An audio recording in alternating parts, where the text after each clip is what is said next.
বেলাল হোসেন আপনি লিখেছেন, আমার স্ত্রী নামাজ রোজা করে তাহাজ্জুদও পড়ে, কিন্তু আমার কোনো কথা শোনে না। সে বলে তোমার সেবা না করেই আমি জান্নাতে যেতে চাই। প্রশ্ন হলো, এভাবে চলে কি সে জান্নাতে যেতে পারবে? দেখুন, স্ত্রী নামাজ রোজা তাহাজ্জুদ সবই পড়েন, কিন্তু স্বামীর আনুগত্য করেন না।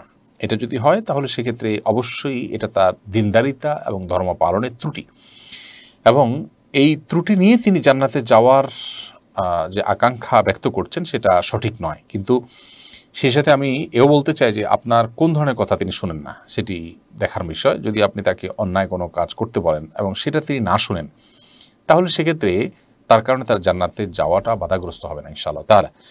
আর যদি আপনার ন্যায্য এবং যুক্তিসঙ্গত কোনো নির্দেশ না শুনেন, তাহলে সেক্ষেত্রে তিনি আল্লাহর কাছে দায়ী হবেন। বিশেষ করে চরিত্র রক্ষার প্রশ্ন যদি হয় এবং সেক্ষেত্রে তিনি আপনার আনুগত্য না করে, তাহলে সেক্ষেত্রে অবশ্যই তাকে আল্লাহর কাছে দায়ী হতে হবে। নবী করিম সাল্লাল্লাহু আলাইহি ওয়াসাল্লাম মেয়েদের জান্নাতে যাওয়ার পরে বলেছেন, ইদা সাল্লাতিল মারআতু খামসাহা ওয়া সামাত শাহরাহা ওয়া আতাআত যাওজাহা, যদি কোনো নারী ৫ ওয়াক্ত সালাত আদায় করে এবং রমজানের সিয়াম পালন করে এবং স্বামীর আনুগত্য করে, তাহলে তিনি জান্নাতের যে কোনো দরজা দিয়ে প্রবেশ করতে পারে। ও হাফিজাত ফরজাহা আরেকটা আছে, তার লজ্জাস্থান হেফাজত করে। 4টি কাজ যদি করে, নামাজ পড়া, রমজান মাসে রোজা রাখা, স্বামীর আনুগত্য করা এবং নিজের ইজ্জত সম্ভ্রমের হেফাজত করা, এই 4টি কাজ যদি কেউ করে, তাহলে সেই নারীর জন্য জান্নাতে যাওয়াটা সহজ, জান্নাতের যে কোনো দরজায় তিনি প্রবেশ করতে পারবেন। তো এখানে কিন্তু স্বামীর আনুগত্য করাকে শর্ত হিসেবে উল্লেখ করা হয়েছে। অতএব আপনার স্ত্রী যেটি বলেছেন সেটি যদি সাধারণভাবে ঢালাওভাবে বলে থাকেন, তাহলে অবশ্যই তিনি সঠিক বলেননি। আর যদি আপনার কোনো অন্যায্য নির্দেশ তিনি না মানেন, তাহলে সেক্ষেত্রে তার জান্নাতে যাওয়ার পথে সেটি বাধা হবে না। এরপরে প্রশ্ন করেছেন আলাউদ্দিন, আপনি লিখেছেন, আমার মেজাজ সবসময় খিটখিটে থাকে, প্রায় মানুষের সাথে দুর্ব্যবহার করে ফেলি, এ থেকে পরিত্রাণের উপায় কি? খুবই গুরুত্বপূর্ণ একটি প্রশ্ন, কারণ আমাদের চতুর্দিকে এখন সবচেয়ে বেশি এই সমস্যাটার ছড়াছড়ি আমরা দেখতে পাই। প্রতিটা মানুষই প্রায় আমরা খিটখিটে স্বভাবের এবং বদমেজাজের।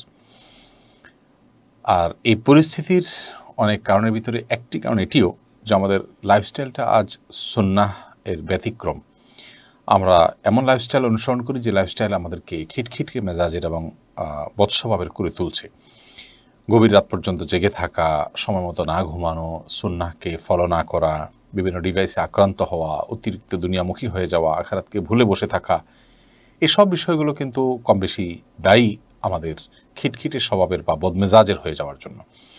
কোরআনে কারিমে আল্লাহ রাব্বুল আলামিন ভালো মানুষদের, মুত্তাকি মানুষদের প্রশংসা করতে গিয়ে, তাদের গুণকীর্তন করতে গিয়ে, ভালো মানুষদের পুরস্কারের কথা বলতে গিয়ে বিভিন্ন জায়গায় আল্লাহ রাব্বুল আলামিন নিজেদেরকে যারা নিয়ন্ত্রণ করতে পারে তাদের কথা তুলে এনেছেন। আল্লাহ বলেছেন, ওয়াল কাযিমিনাল গায়যা ওয়াল আফিনা আনিন নাস ওয়াল্লাহু ইউহিব্বুল মুহসিনিন।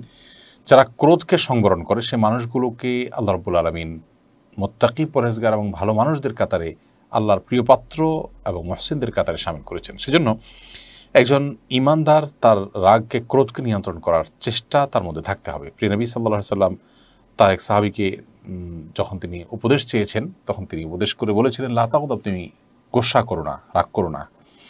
আবারও একই উপদেশ চাওয়ার পর নবী সাল্লাল্লাহু আলাইহি সাল্লাম তাকে আবার উপদেশ চাওয়ার পর তিনি একই উপদেশ আবারও করলেন। ঠিক এভাবে 3বার তাকে বললেন। আর নবী সাল্লাল্লাহু আলাইহি সাল্লাম এও বলেছেন, লা তাগদাব ওয়ালাকাল জান্নাহ, তুমি রাগ করো না, জান্নাত তোমার হবে। তো এই জন্য আসলে নিজেকে নিয়ন্ত্রণ করার প্রয়োজনীয়তা এটা অপরিসীম। আর এই খিটখিটের স্বভাব দূর করবার জন্য কয়েকটা সুন্নাহসম্মত আমল আমরা বলতে পারি। প্রথমত, চলাফেরা সব কিছুতে সুন্নাহ লাইফস্টাইল আমাদের অনুসরণ করা উচিত।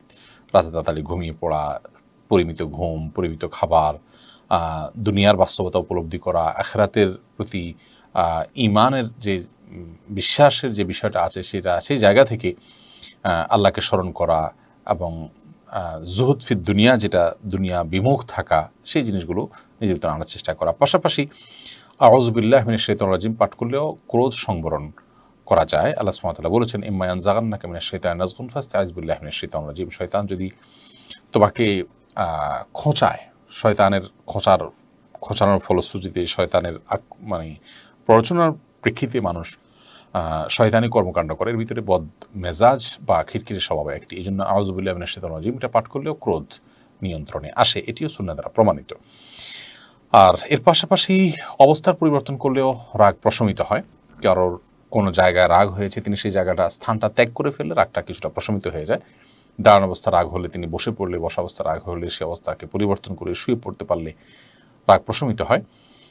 কারোর পরে ক্রোধ হলে তৎক্ষণাৎ সে বিষয়ে কোনো কথা না বলে কিছু সময় অপেক্ষা করে একদিন পর বা কিছু সময় পর করলে সেটি অনেকটাই পরিমিত হয়। সেই সাথে অজু করার বিষয়ে নবী সাল্লাল্লাহু আলাইহি সাল্লামের সুন্নাহ রয়েছে, আদর্শ রয়েছে রাগকে সংবরণ করবার জন্য। রাগ মানুষের শরীরকে বেশ আপনার হট করে দেয়, গরম করে দেয়। তো এই অবস্থায় যদি উজু করে ফেলা যায় ইনশাআল্লাহ বিদিনা রাগ অনেকখানি সংবরণ হবে এবং নিয়ন্ত্রণে আসবে। তো এমনগুলো আমরা করতে পারি রাগকে সংবরণ করবার জন্য। এছাড়া ধৈর্যশীল মানুষদের সংস্রবে থাকাটাও অনেক বেশি গুরুত্বপূর্ণ বিষয়। আল্লাহ তাআলা রহম করুন আমাদের প্রতি। এরপরে এমডি জুলফিকার আপনি লিখেছেন আমাদের ইউটিউব চ্যানেলে, গর্ভকালীন সময়ে সরকার থেকে যে ভাতা দেওয়া হয় তা নেওয়া জায়েজ আছে কিনা। গর্ভকালীন সময় যদি কোনো দেশের সরকার কোনো ভাতা দেন গর্ভবতী মায়ের শুশ্রূষার জন্য অথবা তার সেবা কাজে ব্যবহার করবার জন্য বা তাকে দেন উপঢৌকন হিসাবে, প্রণোদনা হিসাবে, সেটা নেওয়াতে কোনো অসুবিধা দেখছি না, কোনো নাজায়েজ হওয়ার কারণ নাই, এটি নেওয়া যাবে। এরপর প্রশ্ন হলো, গতকাল 12 রবিউল আউয়াল গেল এবং দেশব্যাপী জশ্নে জুলুস ঈদে মিলাদুন্নবী অনুষ্ঠিত হলো। ইসলামী দৃষ্টিকোণ থেকে এই সমস্ত কর্মকাণ্ডকে আপনি কিভাবে দেখছেন? দেখুন, এই বিষয়ে আমরা এর আগে বারবার বলেছি, আপনার যদি ঈদে মিলাদুন্নবী বা নবী করিম সাল্লাল্লাহু আলাইহি সাল্লামের জন্ম দিবসকে উদযাপন করতে হয় এবং সেটিকে আপনি ইবাদত মনে করেন, সওয়াবের কাজ মনে করেন, তাহলে সেটি কোরআন এবং সুন্নাহ বা সালাফে সালেহিনের মধ্যে তার কোনো দৃষ্টান্ত পাওয়া যেতে হবে। এটিকে ইবাদত মনে করলে ইবাদতের তো একটা দৃষ্টান্ত সেখানে থাকবে।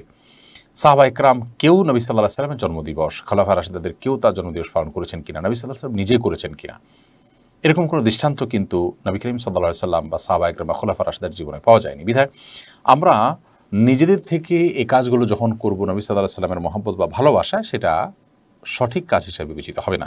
সবচেয়ে বড় একটি বিষয় হলো যে জন্মদিবসের জন্মের ইতিহাসটা কী, সেটা আমরা একটু ঘাটাঘাটি করে দেখতে পাবো। এটি পেগানদের থেকে এসছে, পরবর্তীতে খ্রিস্টানরা সেটা ধারণ করেছে। নবী সাল্লাল্লাহু আলাইহি ওয়াসাল্লাম তো নিষেধ করেছেন যে খালিফুল ইয়াহুদ ওয়ান নাসারা, তোমরা ইহুদি খ্রিস্টানদের সাথে বৈপরীত্য রাখো, তাদের সাথে তোমাদের জন্য মানে বৈপরীত্য থাকে, বৈচিত্র্য থাকে, ভিন্নতা থাকে, তাদের সাথে সাদৃশ্য যেন না হয়। মান তাশাব্বাহা বিকওমিন ফাহুয়া মিনহুম। আবু দাউদের হাদিসে আসে, তিনি বলেছেন যে ব্যক্তি কোনো জাতির সাদৃশ্য গ্রহণ করবে সে তাদের অন্তর্ভুক্ত হবে। নবীর জন্মদিবস পালনের এই সংস্কৃতি কাদের থেকে এসছে, এটি আমরা একটু ঘাঁটলে পেয়ে যাব। অতএব সেখান থেকে উত্তর পেয়ে যাব যে এ ধরনের আনুষ্ঠানিকতার সুযোগ ইসলাম আদৌ রেখেছে কিনা। প্রিয় নবী সাল্লাল্লাহু আলাইহি সাল্লামের আগমনের পৃথিবীতে আনন্দিত কে না, কিন্তু সেটার জন্য কোনো আনুষ্ঠানিকতা ঘটা, এটা বিজাতীয় কালচারের এবং তাদের সংস্কৃতির অনুকরণ ছাড়া আর কিছুই নয়। আমাদের যে সমস্ত ভাইয়েরা বোনরা এগুলো করছেন, তারা নবী সাল্লাল্লাহু আলাইহি সাল্লামের ভালোবাসাতেই করছেন। তাদের উদ্দেশ্যের সততার ব্যাপারে আমার কোনো সন্দেহ নেই এবং তাদের আন্তরিকতা নিয়েও আমার কোনো প্রশ্ন তোলার সুযোগ নেই। কিন্তু পদ্ধতি নিয়ে আমি তাদেরকে বিনয়ের সাথে আহ্বান করতে চাই, তারা যেন নিজেরা একটু ঘাটাঘাটি করেন যেটি কোত্থেকে এসছে, এর শুরুটা কোথা থেকে এসছে, এবং ইসলামকে আমাদেরকে নব আবিষ্কৃত কোনো কিছুকে ইবাদত হিসেবে গ্রহণ করার সুযোগ আদৌ দেয় কিনা, এটা আমরা একটু লক্ষ্য করলে দেখতে পাবো এবং একটু ঘাটাঘাটি করলে আমরা খুঁজে পাবো ইনশাআল্লাহ। তাই নবী করিম সাল্লাল্লাহু আলাইহি সাল্লাম তার জন্মের যে বারটা সেটিকে উদযাপন করেছেন সোমবার রোজা রাখার মাধ্যমে। তিনি সোমবার রোজা রাখতেন এবং তাকে জিজ্ঞাসা করা হয়েছে, আপনি সোমবারে কেন রোজা রাখেন প্রতি সপ্তাহে? তিনি বলেছেন, দাকা ইয়াউমুন ওয়ালিদতু ফীহ, কারণ এই দিনে আমার জন্ম হয়েছিল। তো জন্মের দিনটাকে নবী করিম সাল্লাল্লাহু আলাইহি সাল্লাম রোজা রেখে উদযাপন করতেন। বিধায় নবী সাল্লাল্লাহু আলাইহি সাল্লাম বাৎসরিকভাবে যদি কোনো কিছু করতেন সেটারও হাদিসে কিন্তু বর্ণনা থাকতো। এখন কেউ বলতে পারেন, তাহলে আমরা প্রতি সোমবার রোজার যে রাখি নবী সাল্লাল্লাহু আলাইহি সাল্লামের জন্মদিনে, আমরাও কি আমাদের জন্মদিনে এটা করবো কিনা? উত্তর হলো, সাহাবীরা কেউ যার যার জন্মদিনে এরকম কোনো কিছু উদযাপন করেছেন এমন না। জন্মের দিন নয়, এটা জন্মের বার। কেউ বলতে পারেন তাহলে রাসূল সাল্লাল্লাহু আলাইহি ওয়াসাল্লাম তো জন্মদিন উদযাপন করলেন না। জন্মবার্ষিকী উদযাপন যেটা, সেটা নবী সাল্লাল্লাহু আলাইহি ওয়াসাল্লাম থেকে কখনোই হয়নি। হ্যাঁ, প্রতি সপ্তাহে জন্মের বারে তিনি রোজা রেখেছেন। নবী সাল্লাল্লাহু আলাইহি ওয়াসাল্লাম তার জন্মের বারে রোজা রেখেছেন, আর আমরা তার জন্মবার্ষিকী উদযাপনের নামে জশ্নে জুলুস, মিষ্টি মন্ডা খাওয়া, তারপর তাবারক খাওয়া, তারপরে খিচুড়ি ইত্যাদি রান্না করে সেটা বিতরণ ইত্যাদি আমরা করে থাকি। রোজা রাখা সপ্তাহের যে সুন্নাহ রয়েছে সেটি মানা থেকে আমরা অনেকে দূরে। দেখুন, নবী সাল্লাল্লাহু আলাইহি ওয়াসাল্লামের ভালোবাসা আমাদের আচরণ দ্বারা প্রকাশ পাবে, আমাদের আমল দ্বারা প্রকাশ পাবে। আমরা তার অনুকরণে কতটা সচেষ্ট সেটাই প্রমাণ করবে যে আমরা তার অনুসারী কিনা। আমাদের অনেক ভাই বোন আছেন যারা নবী সাল্লাল্লাহু আলাইহি ওয়াসাল্লামের ভালোবাসার দাবিদার, তার আশেকের দাবিদার, অথচ তারা প্রতিপক্ষকে গালিগালাজ করেন। আমার নবী সাল্লাল্লাহু আলাইহি ওয়াসাল্লাম কখনো কাউকে গালিগালাজ করেছেন? প্রতিপক্ষকে অনেক কটু কথা বলেন, অনেক বাজে উক্তি করেন। আমার নবী সাল্লাল্লাহু আলাইহি ওয়াসাল্লাম সেটি কখনো করেছেন? যদি না করে থাকেন, তাহলে আপনি নবী সাল্লাল্লাহু আলাইহি ওয়াসাল্লামের আশিক বা অনুসারী কীভাবে হলেন? আল্লাহ তাআলা আমাদেরকে বোঝার তৌফিক দান করুন, আমাদের জন্য বোধোদয় হয় সেই তৌফিক আল্লাহ তাআলা দান করুন ইনশাআল্লাহ তাআলা।